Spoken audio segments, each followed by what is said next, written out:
Hey, John Gilroy here. Washington, D.C., every other sentence includes the word AI. Is process management getting in the way of AI? Let's see what Christopher Radich from Salonis has to say. Hit the music, Manny.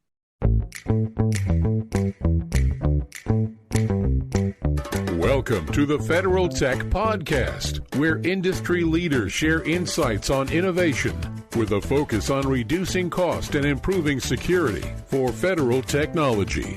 If you like the Federal Tech Podcast, please support us by giving us a rating and review on Apple Podcast.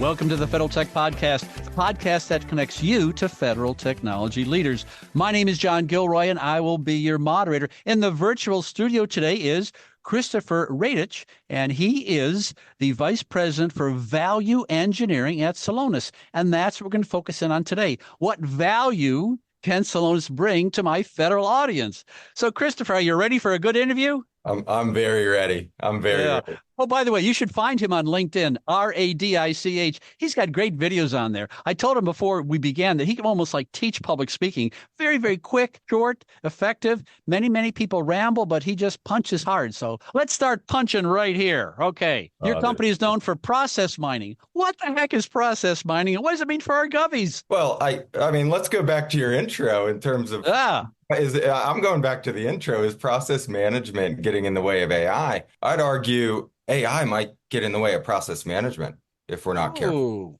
So that's a bit of the setup. Just think about government runs on business processes. Every agency is a collection of business processes. You have front end claims management, you have loan management, grants, you have back end security management, of course, the financials. Some agencies with supply chain. So if we're not careful, we're just going to attack problems with AI. They'll become technology experiments. When at the end of the day, let's bring these things together. Let's gain a deeper understanding of our processes, where our inefficiencies are, and let's start to deploy the modern technologies, which are all, every single one, when deployed properly, is fixing a business process to make it go faster with more integrity. I mean, that's what these technologies are doing. So it's a good time to be in the space. I think we need to bring the words process management into the conversation, or we could have AI sprawl when we look back. I love AI.gov. I love the executive order. Phenomenal. I mean, have we ever had progress this quickly, John? No. But we have to gain a little bit of, let's understand what we're fixing. Let's get a Rosetta Stone. That Rosetta Stone is process management, and we can go much further. And now we talk about Robbie Robertson. Robbie owns a company in town here, and it's called Sodaro. Anyway, what he does is he worked with satellites, and he puts together things called digital twins. His theory is that let's put together a digital twin and then manufacture the satellites to make sure there's no problems with, interfacing other satellites or communications or different parts and everything else. And what he has managed to do is NASA's picked up on some of his technology. It really saves a lot of money in the satellite and space world. And I see people, when they talk about your company, they talk about digital twins as well. So how do you use digital twins? Yeah, I mean, so process mining is a software that facilitates the creation of a digital twin. And we do that very simply. It's like, let's keep this simple.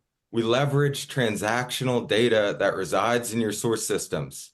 So as a government executive, you're always posed with the question, are we making data-driven decisions? Are we using the data within our organization effectively? That's not just a CDO problem. So we're leveraging this data, we're ingesting it, and we're transforming it. In Salonis world, that's an event log. I'd say it's a pretty deep technical term, but we're really taking things like a timestamp, a unique identifier within your activity and your event tables, your case tables, and we are building out, generating a visualization that you can explore and you can understand every business process inefficiency. We call those variants, but usually if you're doing a process mining project, you're going to find within those most common 1-2 variants a massive issue that you can then solve. So that's process mining. It's been around for about 10 years. Salonis pioneered it. out of academia. They saw this opportunity to leverage data to gain a deeper understanding of processes, and they've commercialized it. And we've been at this for 10 years and really are just getting started, continuing to push forward, to push the category forward. But digital twins, I get excited about digital twins because process mining is really the how. That's how you facilitate towards a digital twin.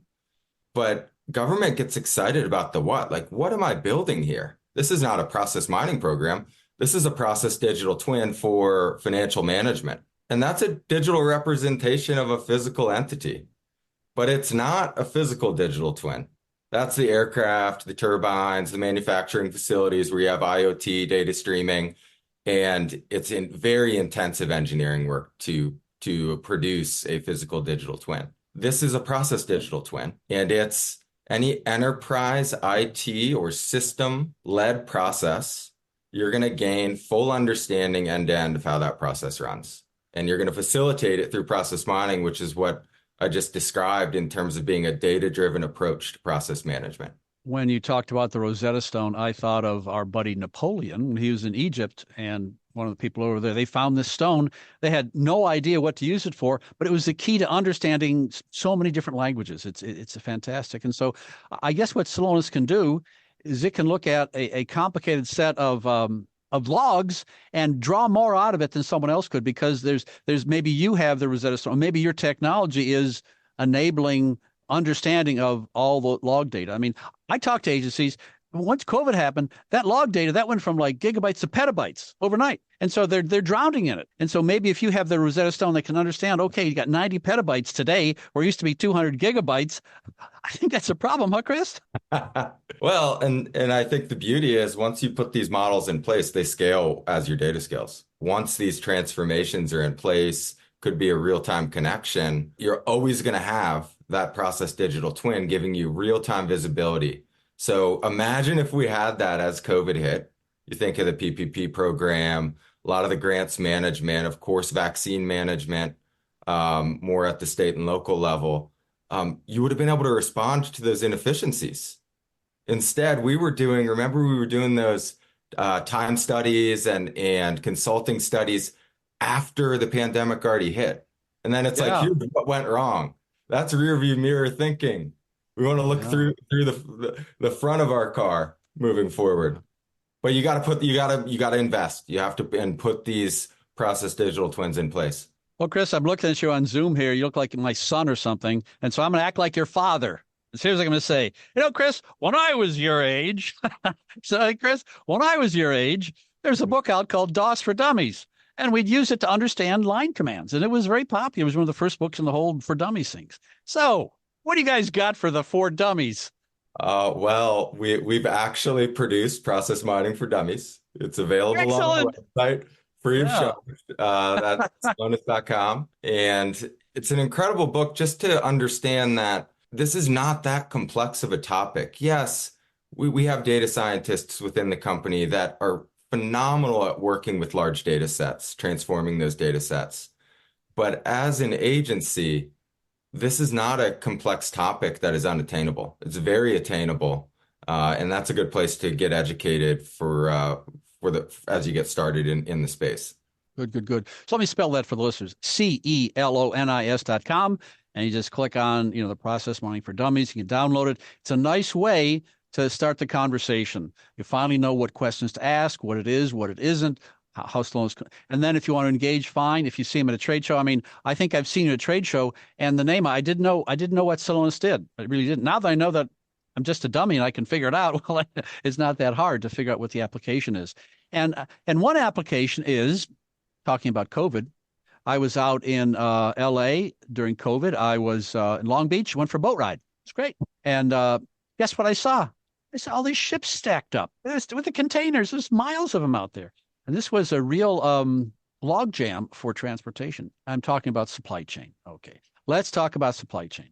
There are listeners that are interested in securing the supply chain. And so can we use Celonis for supply chain issues? Absolutely. So Celonis plays, I think, an easy way to think about process mining and where you should apply it, and where Celonis is really good at deploying across the globe with Fortune 2000s, Global 2000 companies, as well as public sector agencies, is where you have high transactional volume, right? There's a lot of transactions, and that's usually in the financial space where you're processing payments, distributing funds. That sounds familiar, right, John?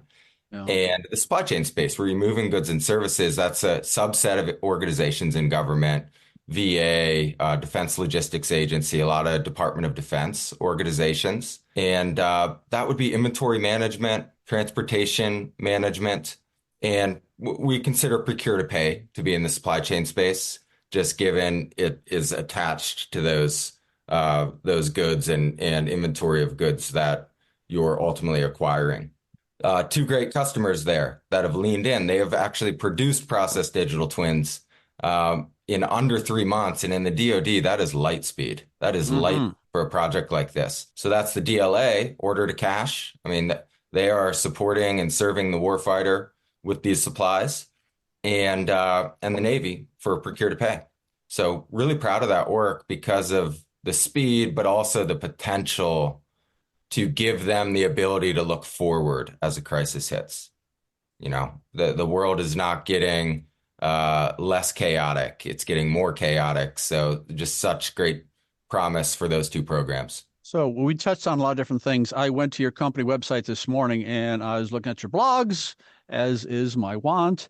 And there's a blog there. It's something about Celonis can X-ray your system and tell you what's going on. So what do you guys mean by that? What do you mean X-ray my system or X-ray my process? Is that the better?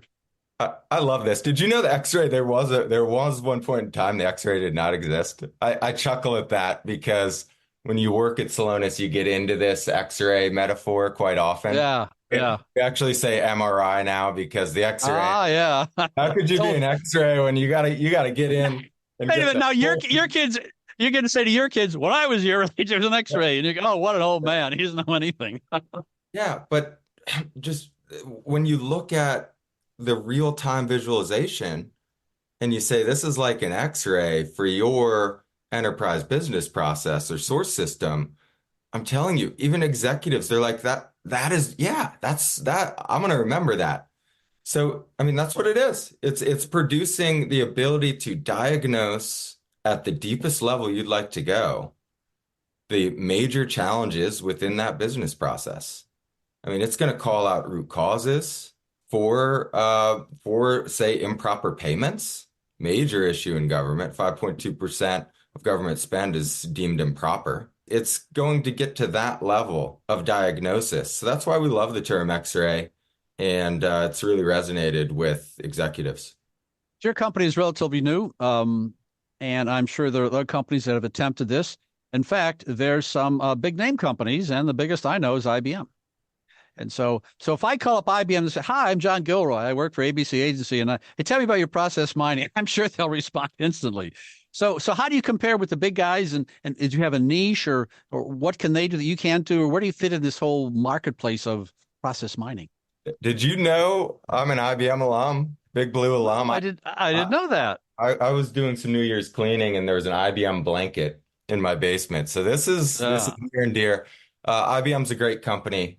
They're really pursuing the AI vector at this point. What bigger companies are doing, like the IBMs of the world, is they are recognizing that there is this shift to data-driven consulting, data-driven services.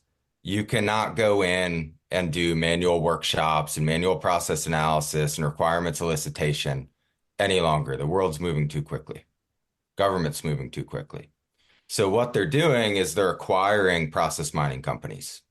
And the reason and very small companies that haven't really deployed at an enterprise scale yet. I wouldn't call them enterprise grade software, but it gives them the bones from a technology perspective because this is very complicated data integration software at its core. So they're acquiring it, putting it in their portfolio, and they're figuring out how do we make this enterprise ready and build a team around it. Very nascent in my mind. There's a couple of examples of bigger companies who have done this. We don't see them in the market yet, but if anything, it shows us that it's a positive signal that companies are going to start going data driven on the process management side. And it's going to cannibalize some of their revenue. There's big implications for these bigger companies, but it's nice to see that they recognize it and they're bringing it in-house. Celonis is pure play process mining, right? We are a process intelligence company. It's all we do. So that's how we differentiate. We have the data scientists. We have folks on my team called value engineers, which bring a hybrid role of data science and process analysis skills. And we've done this over 2,000 times globally. The process connectors are proven and it can scale. Like it's enterprise ready software. I'm taking notes here, and I wrote down ZTA, Zero Trust Architecture. I was going to ask you a question about that. And then bang. I just sat down with a guy named John Kindervag, who's the godfather of Zero Trust, and I did an interview with him. So if you want to see what he has to say, you go to federaltechpodcast.com and search for ZTA or something, Zero Trust. He's really an interesting character. It was a great interview. Anyway, let's go back to Zero Trust. So if you were sitting down with John Kindervag, he'd turn to you and go, okay, Chris, well, what's this got to do with Zero Trust? And is Zero Trust impeding process mining? Zero Trust, artificial intelligence, how does this all work into your game? Yeah, Zero Trust is interesting. A topic is important to government when you have summits around Zero Trust. You're having summits where all folks are talking about is Zero Trust. And I think fundamentally, Zero Trust is great for government. What CISA is doing, what other government organizations are doing to say, we are going to trust but verify at every layer of the tech stack.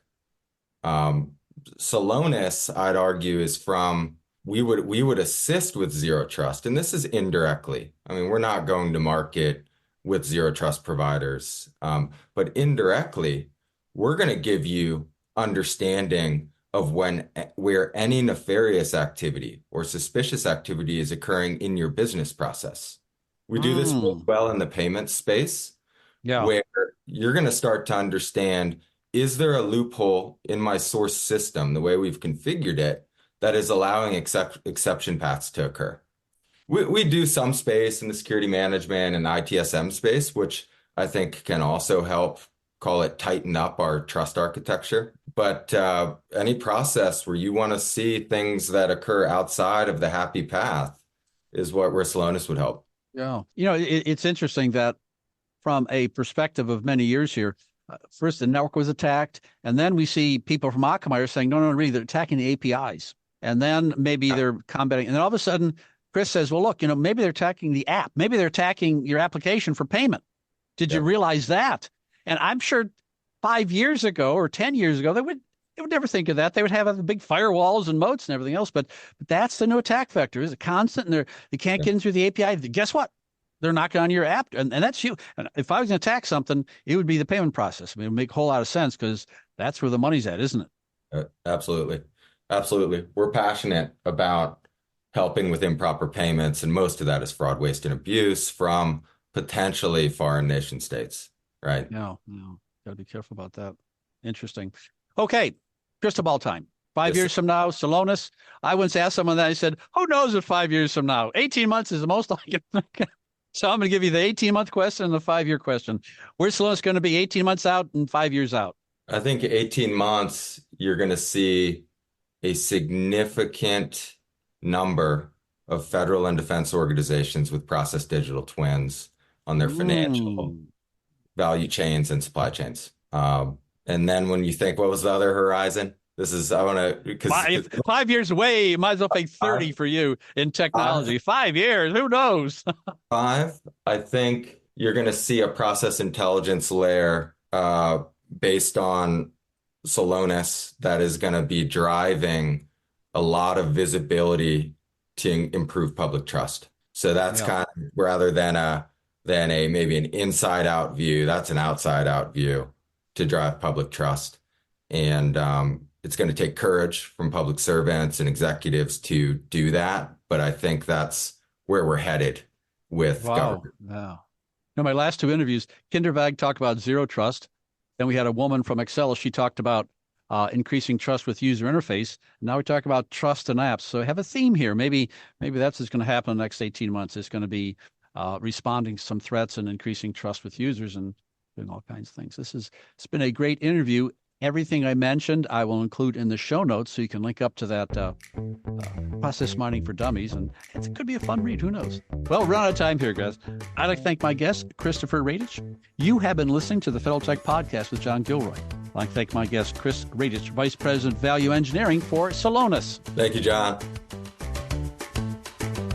Thanks for listening to the Federal Tech Podcast. If you like the Federal Tech Podcast, please support us by giving us a rating and review on Apple Podcasts.